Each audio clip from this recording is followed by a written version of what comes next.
अभी तक हम लोग न्यूटन्स लॉज के प्रॉब्लम्स को कैसे सॉल्व करें ये डिस्कस कर रहे थे। आज उसके कुछ और एग्जांपल्स दे करके और मोर प्रॉब्लम सॉल्व करेंगे, जिससे आपको आइडिया हो कि एक्चुअली कैसे प्रॉब्लम सॉल्व होते हैं। और कुछ कंस्ट्रेंट्स की बात होगी।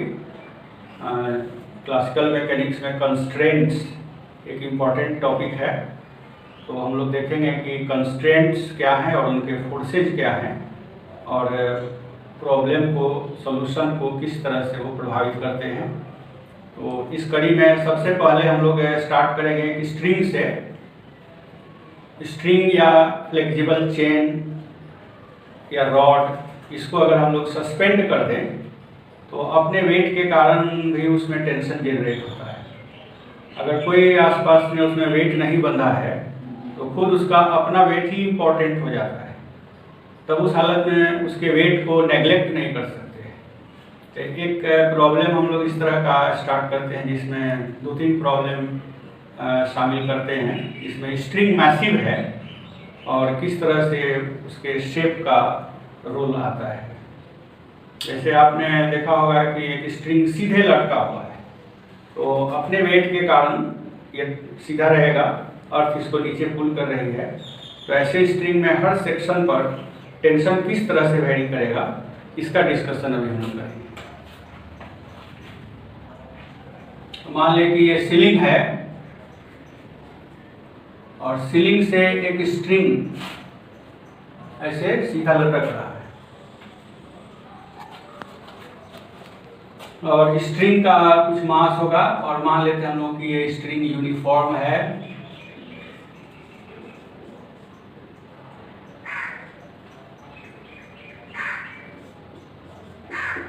यूनिफॉर्म का मतलब हुआ कि इसके सभी जगह में यूनिट लेंथ में मास सेम है। अगर पूरे स्ट्रिंग का मास m है तो इसके लेंथ से डिवाइड कर दें तो ये कहलाता है मास पर यूनिट लेंथ। इसको कहते हैं linear density of mass. Linear density of mass. तो ये लैम्डा है, इसको लैम्डा पढ़ते हैं, लैम्डा। लैम्डा लॉ से कनेक्टेड है, mass per unit length, linear density lambda. कहीं म्यू भी सिंबल लिखा रहता है, म्यू इस तरह का, यू और म्यू एक ही तरह के रहते हैं, तो ये भी यूज होता है या लैम्डा यूज होता है। तो हम लोग अभी लैम्डा यूज कर रहे हैं। यहाँ से यहाँ तक मान लीजिए कि लेंथ इसका एल है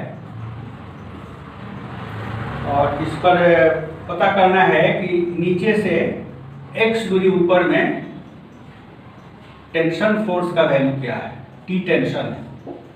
यही प्रॉब्लम अभी डिस्कस करते हैं। ये स्ट्रिंग लटका हुआ है और उसका यूनिफॉर्म डिस्ट्रीब्यूशन ऑफ मास है, मास पर यूनिट लेंथ सब जगह सेम है। तो ऐसे स्ट्रिंग में नीचे से x दूरी पर टेंशन या तनाव कितना है। तो इसके लिए हम लोग ये देखते हैं कि ये स्ट्रिंग रेस्ट में है। तो प्रॉब्लम में हम लोगों को पहले ये देखना होगा कि कंडीशन क्या है। वेलोसिटी स्ट्रिंग की 0 है और हमें फाइंड आउट करना है t एट पोजीशन x। तो जहां भी टेंशन पाना है, तो चूंकि टेंशन म्यूचुअल फोर्स होता है इसलिए वहीं से हम लोग इसको डिसेक्ट करेंगे, डिसेक्ट करके और इधर ले आएंगे। तो ये नीचे वाला धागा हो गया और इसके ऊपर वाला धागा ये हो गया। दोनों एक दूसरे पर फोर्स लगा रहे हैं। तो ये अगर T है तो ये भी T रहेगा। This are connected by Newton's third law. Newton's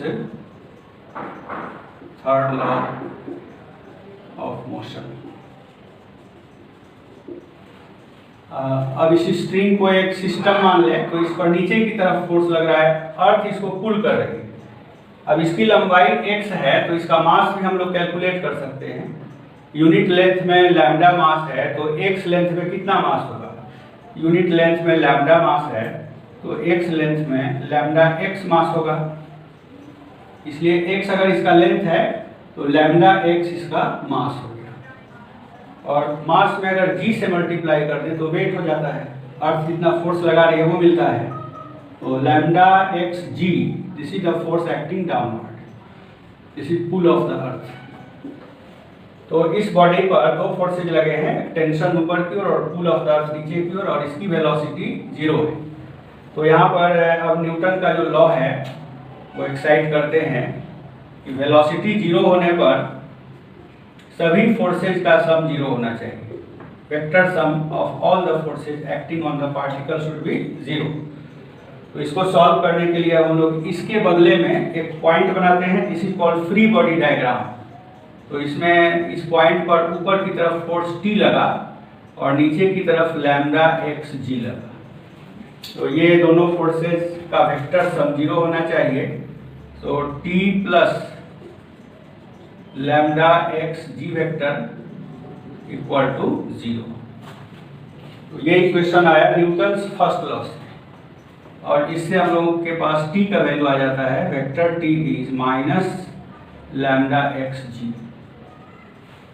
minus sign बताता है कि G के अपोजिट डायरेक्शन में T का डायरेक्शन है। G का डायरेक्शन डाउनवर्ड है तो T का डायरेक्शन यहाँ पर अपवर्ड है।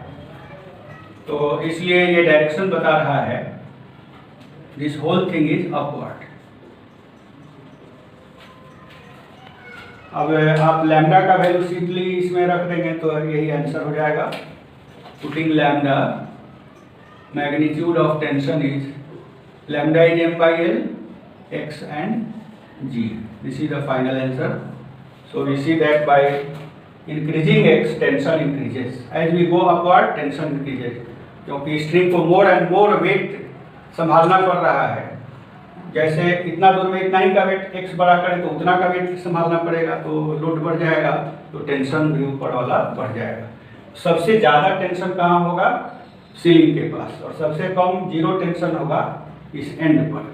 और जैसे जैसे इधर जाएंगे टेंशन का वैल्यू x के साथ इंक्रीज करता जाएगा, और लास्ट में x का वैल्यू हो जाएगा L, तो L कैंसिल होकर के और यहाँ टेंशन आ जाएगा वेट mg के इक्वल। This is the solution. This was our first problem. Now we discuss next problem based on massive string. एक यूनिफॉर्म स्ट्रिंग है और वह दो दीवार के बीच ऐसे झुला दिया गया है, और दोनों उसके जो बंधन के पॉइंट्स हैं वो सेम लेवल पर हैं। तब इस स्ट्रिंग में कैसे टेंशन कैलकुलेट करेंगे और किस जगह कितना टेंशन होगा, तो हम लोग स्पेसिफिक पॉइंट पर आएंगे कि स्ट्रिंग ऐसे झुला हुआ है तो लोएस्ट पॉइंट पर टेंशन कितना होगा, इसकी बात करेंगे। ये प्रॉब्लम है इस तरह का, ये एक वर्टिकल वॉल है और ये भी एक वर्टिकल वॉल है। इन दोनों में सामने सामने दो पॉइंट हैं। इन्हीं दोनों पॉइंट से एक स्ट्रिंग सस्पेंड करना है। ये एक वर्टिकल वॉल है, ये दूसरा वर्टिकल वॉल है, और इन दोनों के बीच में एक स्ट्रिंग सस्पेंड करना है। तो ये स्ट्रिंग सस्पेंडेड है। अब इसमें लोएस्ट पॉइंट पर टेंशन कितना होगा ये फाइंड आउट करना है, और इसका मास दिया हुआ है, और स्ट्रिंग का मास यूनिफॉर्म है और मास इसका m है। ये यूनिफॉर्म स्ट्रिंग।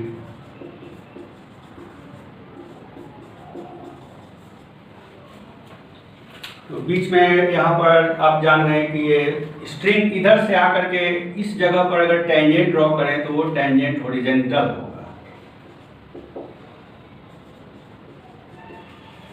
इसलिए ऐसे दो स्ट्रिंग यहाँ लगे हैं, तो इसको छोड़ दें तो ये ऐसे भाग जाएगा। यानी इसको ये पकड़ के ऐसे खींच रहा है और इसको ये पकड़ के ऐसे खींच रहा है। तो इस हिसाब से हम लोग अब आधे स्ट्रिंग का डायग्राम बना रहे हैं कि हाफ स्ट्रिंग में क्या हो रहा है। मान लें कि लेफ्ट साइड का कंसीडर करें तो यहाँ से ये ऐसे गया और यहाँ से आया।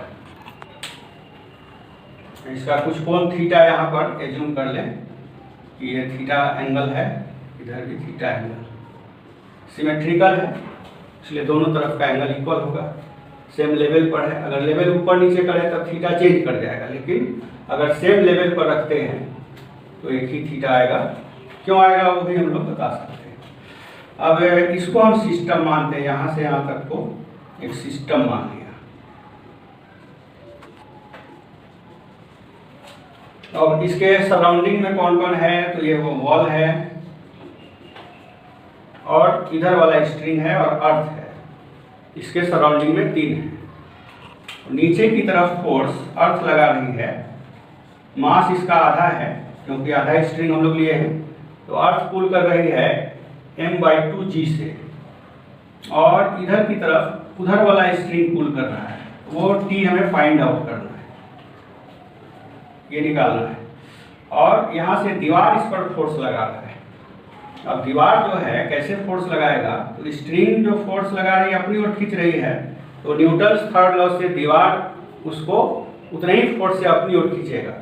तो यहाँ पर अगर एक टेंजेंट ड्रॉ करते हैं, इसी टेंजेंट पर स्ट्रिंग नीचे फोर्स लगाएगा दीवार पर और दीवार स्ट्रिंग पर ऊपर फोर्स लगाएगा। तो चूंकि हम लोग सिस्टम लिए हैं स्ट्रिंग को, तो स्ट्रिंग जो फोर्स लगा रहा है उसको कंसिडर नहीं करना है, स्ट्रिंग पर जो सराउंडिंग फोर्स लगा रहा है उसी को कंसीडर करना है। तो ये टेंशन का फोर्स स्ट्रिंग लगाएगा और इसके अपोजिट न्यूटन्स थर्ड लॉ से ये फोर्स आएगा। तो ये मान लें कि टी डैश है, तो टी डैश फोर्स किसने लगाया, दीवार ने लगाया, by wall, and this is by earth, and this is by string on the right.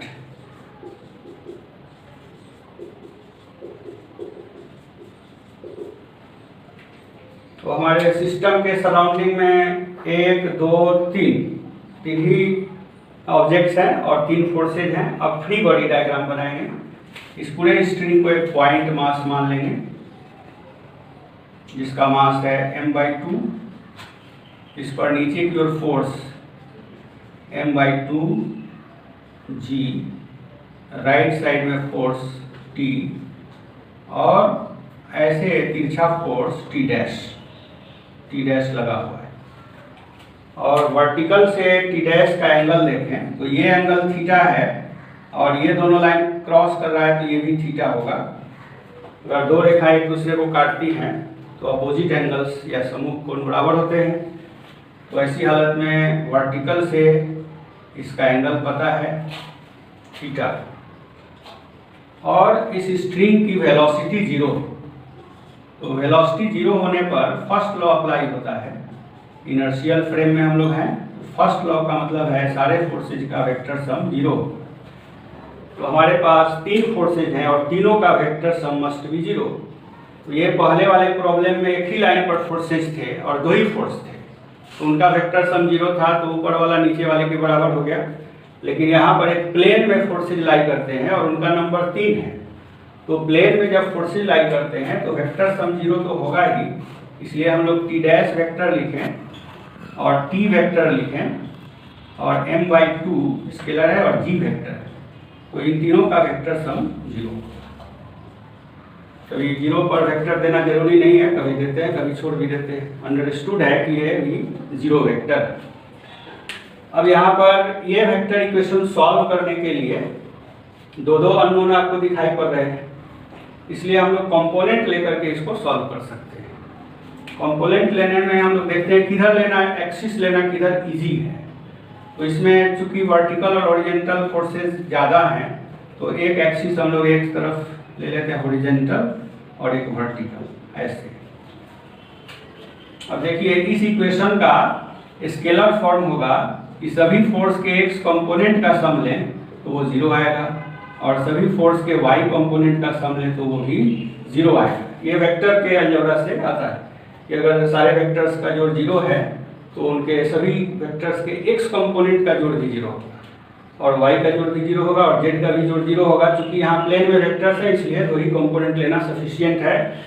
अब देखिए ऐसे हो गया x, तो x के अलोंग जो वेक्टर है उसका कंपोनेंट पॉजिटिव आएगा।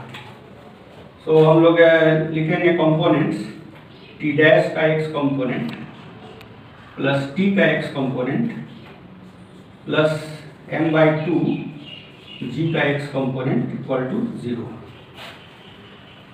तो इस इक्वेशन में आप देखिए टी डैश का जो एंगल है यहाँ से थीटा, तो टी डैश का इस डायरेक्शन में t cos थीटा कंपोनेंट होगा और इस डायरेक्शन में t sin थीटा होगा। टी डैश को अगर रिजॉल्व कर दें तो इधर होगा t cos थीटा और इधर होगा टी साइन थीटा। तो this is in the direction of minus x axis. तो एक्स की तरफ अगर लेंगे तो इसमें एक माइनस साइन आएगा, so it is T dash sine theta plus T का एक्स कंपोनेंट, अगर ये खुद वेक्टर उधर ही है तो एंगल जीरो है, इसलिए T cos zero is T cos zero लिख देते हैं। एक्स के साथ जीरो एंगल बना रहा है और एक्स के साथ जी का एंगल कितना है 90 डिग्री है, तो उसका कॉस लेंगे। इस तरह से एक्स कंपोनेंट लेने पर ये इक्वेशन आता है।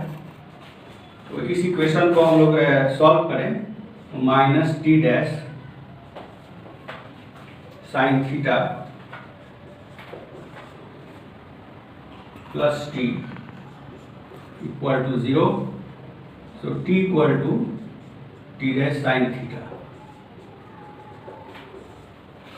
तो इससे टी तो निकला, लेकिन टी डैश अभी मालूम नहीं है, इसलिए अब वाई कंपोनेंट की तरफ ध्यान देते हैं।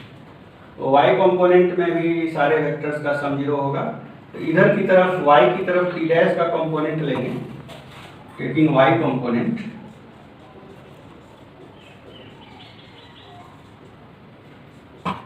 T dash y plus T y plus m/2 gy equal to 0। Now we take components, t dash का y component t cos theta है, t cos थीटा, t का y component 0 है क्योंकि ये t से राइट एंगल पर है। कोई भी वेक्टर का कंपोनेंट उसके राइट डायरेक्शन में 0 आता है, तो ये cos 90 होने के कारण 0 हो जाएगा। t cos 90 डिग्री लिख सकते हैं यहाँ पर, और g का डायरेक्शन नीचे है और y का डायरेक्शन ऊपर है, तो इनके बीच 180 डिग्री का एंगल। तो यहाँ पर जो कंपोनेंट होगा mg का ऊपर की ओर, वो कंपोनेंट होगा mg और cos of angle 180 degree, this is equal to 0। So you have t cos theta minus m/2 g equal to 0, t dash, this is t dash. So from equation 2 we obtain t dash and put this t dash here. तो इस तरह से आपको मिल जाएगा, therefore t equal to t dash की value हो रही है, इसको उधर ले जाएं और cos थीटा से डिवाइड करें, mg/2 cos theta, t dash की वैल्यू हो गई और यहाँ से साइन थीटा एक लगाना है। सो टी का वैल्यू हो गया mg/2 tan थीटा।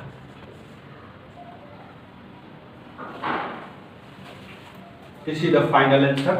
तो यहाँ पर टी आ गया और थीटा पर ये डिपेंड कर रहा है, इसका हाफ मास लिया हुआ है और थीटा पर डिपेंड करता है mg/2 tan theta. This is the answer. तो सबसे पहले हमने क्या किया कि जहां टेंशन निकालना है वहां से सिस्टम को दो भाग में कर दिया और एक भाग का फ्री बॉडी डायग्राम देखा। तो इसके अंदर ये फोर्सेज लग रहे थे, दीवार लगा रहा था टी डैश, उधर वाला पार्ट टी और नीचे अर्थ लगा रही है। तो इन सारे फोर्सेज को फ्री बॉडी डायग्राम में एंगल के साथ दिखाया गया। इसके बाद हमने देखा कि ये सारे फोर्सेज एक प्लेन में है और वेलोसिटी 0 है, तो इनका वेक्टर सम 0 होगा। ये Newton's first law of motion है। तो इसको यूज करने से, चूंकि ये वेक्टर रिलेशन है, तो वेक्टर रिलेशन पहले हमने लिख दिया, इसके बाद सुटेबल एक्सिस सेलेक्ट करते हैं। तो एक्स और वाई इस तरह से चुनते हैं कि कंपोनेंट आसानी से लिखा जा सके, क्योंकि किसी भी चॉइस के लिए वेक्टर इक्वेशन सही है। तो हमने x लिया हॉरिजॉन्टल और y लिया वर्टिकल, और सबसे पहले इससे ये रिजल्ट आता है, इसी को यूज कर रहे हैं। तो यहाँ x कंपोनेंट लिए हैं, सारे फोर्सेज का x कंपोनेंट बराबर 0 सम करके, और कंपोनेंट्स का वैल्यू लिखा, इससे एक रिलेशन आया। इसमें दो अननोन है, इसलिए फिर नेक्स्ट y कंपोनेंट लिया, इसका y कंपोनेंट का जोड़ 0 हुआ, उसके कंपोनेंट्स के वैल्यू लिखे और उससे ये टी डैश का वैल्यू निकला, उस टी डैश को इसमें पुट कर दिया तो टी निकल गया। इसी तरह solution. Now we discuss next problem, जिसमें स्ट्रिंग कर्व्ड है और लोएस्ट पॉइंट पर टेंशन अभी हम लोगों ने निकाला था, तो उसी को थोड़ा एक्सटेंड करते हैं कि लोएस्ट पॉइंट पर एक ब्लॉक बांध देते हैं और इस तरह का क्वेश्चन पूछते हैं कि उस ब्लॉक पर स्ट्रिंग कितना फोर्स लगाएगा। जैसे मान लो कि एक ब्लॉक है और टेबल पर रखा हुआ है, कोई आदमी यहाँ से एक स्ट्रिंग बांधता है और उसको ऐसे उठा लेता है, यहाँ पर इसको पकड़ लेता है।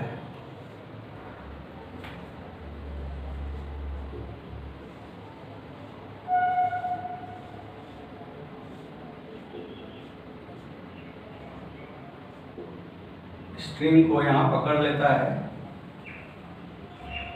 वर्टिकल से ये स्ट्रिंग थीटा एंगल बना रहा है। तो इस ब्लॉक पर इधर की तरफ कितना फ्रिक्शन फोर्स लग रहा है ये पता करना है ब्लॉक रेस्ट में। और स्ट्रिंग का लेंथ L है और इसका लैम्डा है मास पर यूनिट लेंथ।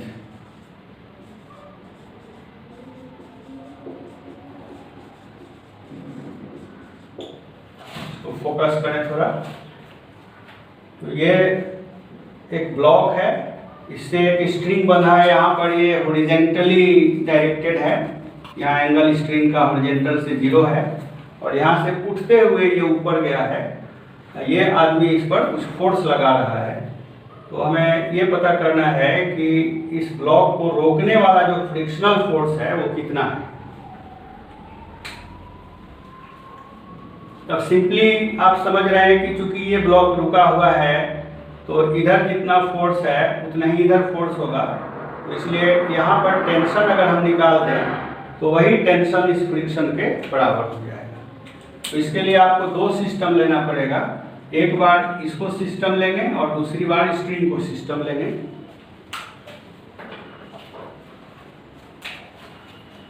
तो मान लें कि ब्लॉक को हम सिस्टम लेते हैं, ब्लॉक पर स्ट्रिंग फोर्स लगाएगा टेंशन का और इधर ये लगाएगा फ्रिक्शन का और नीचे की तरफ अर्थ लगाएगी इसके mg और नॉर्मल फोर्स ऊपर।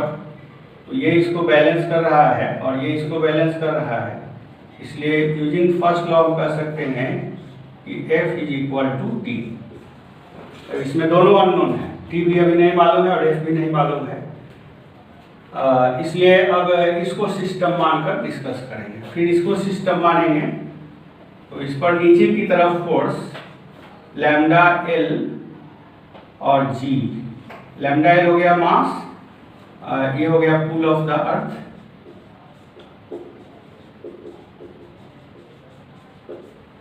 लैम्डा L G इसका पुल ऑफ द अर्थ, पूरे स्ट्रिंग का मास हो गया। यहाँ से वहाँ तक को हम सिस्टम मान लिए हैं।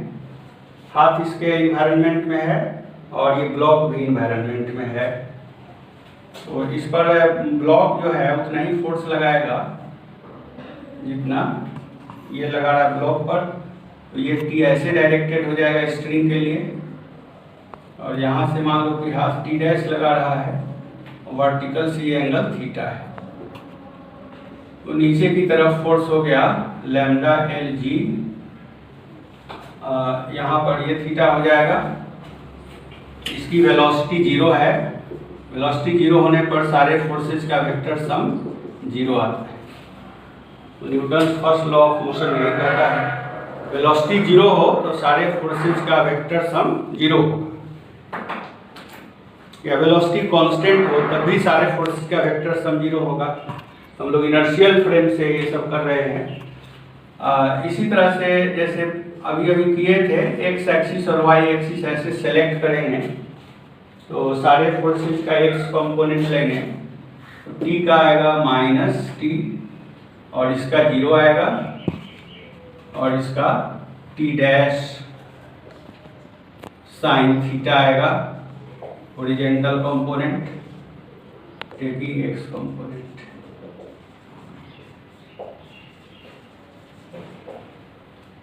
फिर y कंपोनेंट लेना पड़ेगा, क्योंकि इसमें से आपको t निकल के आ रहा है, t डैश साइन थीटा के टर्म में। थीटा मालूम है लेकिन t डैश नहीं मालूम है, इसलिए अब y कंपोनेंट लेंगे। Taking y component,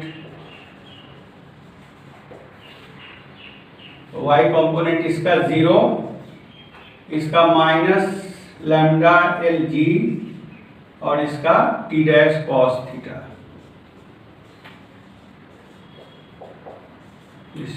This gives us t dash. T dash is lambda L G divided by cos theta.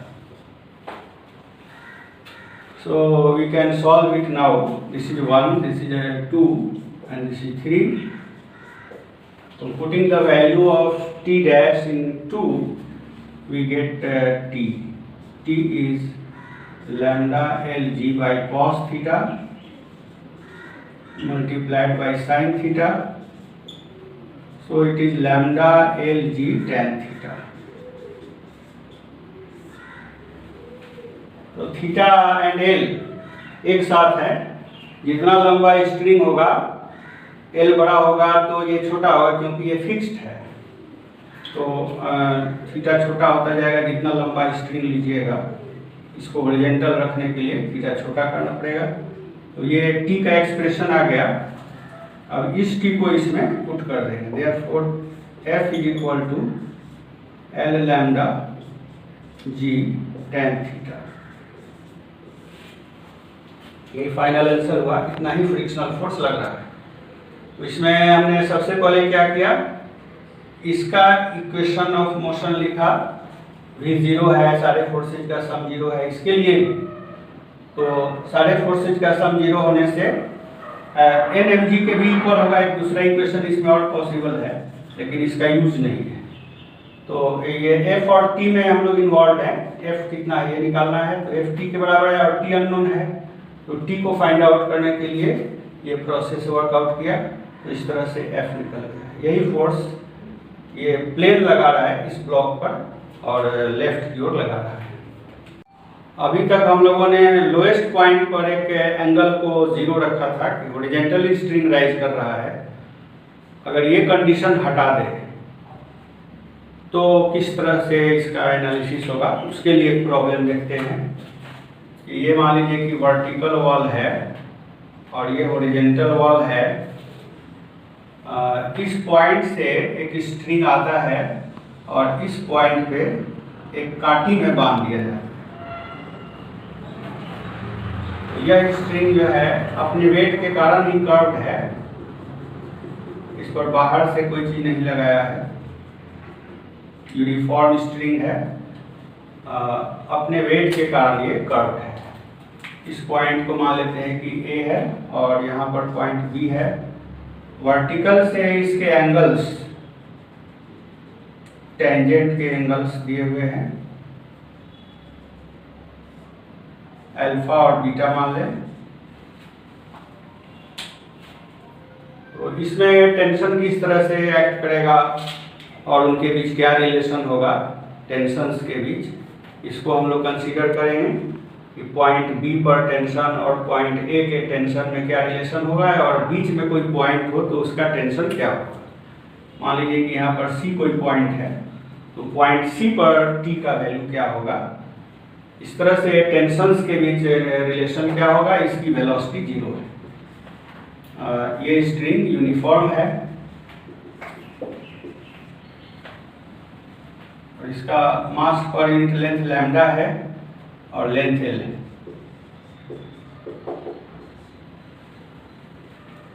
तो अगर पूरे स्ट्रिंग को अगर हम लोग एक सिस्टम मानते हैं तो इस पर कौन कौन फोर्सेस लग रहे हैं ये कंसीडर करेंगे।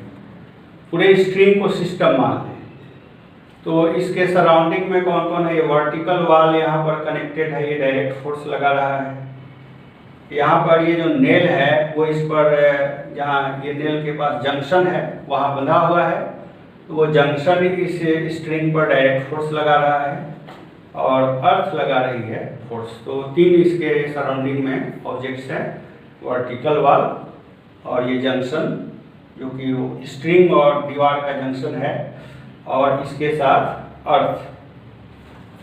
अब आप जानते हैं कि स्ट्रिंग अपनी ओर खींचता है, तो न्यूटन थर्ड लॉ से ये भी दीवार भी इसको अपनी ओर खींचेगा, इसलिए ये जो टेंजेंट है इसी लाइन पर दीवार ऐसे फोर्स लगाएगा। मान लें कि ये टेंशन एट ए,